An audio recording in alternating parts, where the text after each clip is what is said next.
PM जनमन परियोजना अंतर्गत द्वितीय पर्याय व्यापक जनसचेतनता कार्यक्रम आज एक प्रचार रथ कल्याण सिंहपुर ब्लॉकर पारसाली निकट विभिन्न डंगरिया कंध बसती बुलीथिला। विशेष भाव अनुन्नत जनजाति सामग्रिक विकास ପାଇଁ विभिन्न सरकारी योजना विषय उभय ओडिया एवं डंगरिया कंध भाषा स्थानीय लोकंकु सचेतन करा जायथिला। सेपरी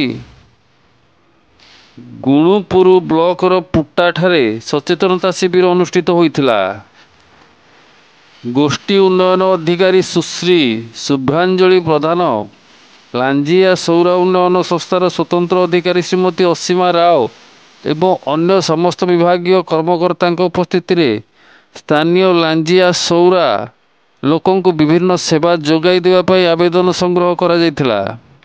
सेठारे रक्त शिकुड़ी रोग चिन्हट सह अन्य स्वास्थ्य परीक्षा मध्य करा जायथिला। 23 अगस्त आरंभ होइतिबा एही सचेतनता कार्यक्रम 10 सेप्टेम्बर जाए कल्याण सिंहपुर, विषम कटक, मुनिगुड़ा एवं गुणपुर ब्लॉक 15टी ग्राम पंचायत रे समुदाय 237टी ग्राम रे विभिन्न शिविर माध्यम रे चालू रहिबो।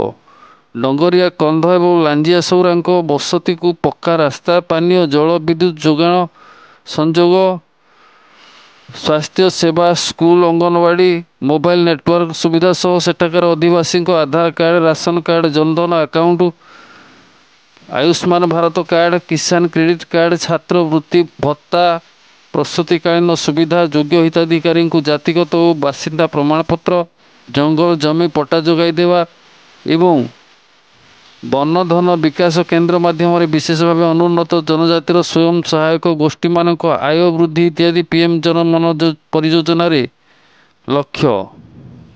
एथिपाई जिलापाल श्रीमती पारुल पटवारी अध्यक्षतार एक जिला स्तरीय कमिटी काम करुवा बेले जिला नोडाल अधिकारी, ब्लॉक नोडाल अधिकारी चयन सरी एवं तृणमूल स्तर में विभिन्न कार्यक्रम टिकिनिकी तदारख पर ब्लॉक स्तरीय दल को दायित्व दिया सरी।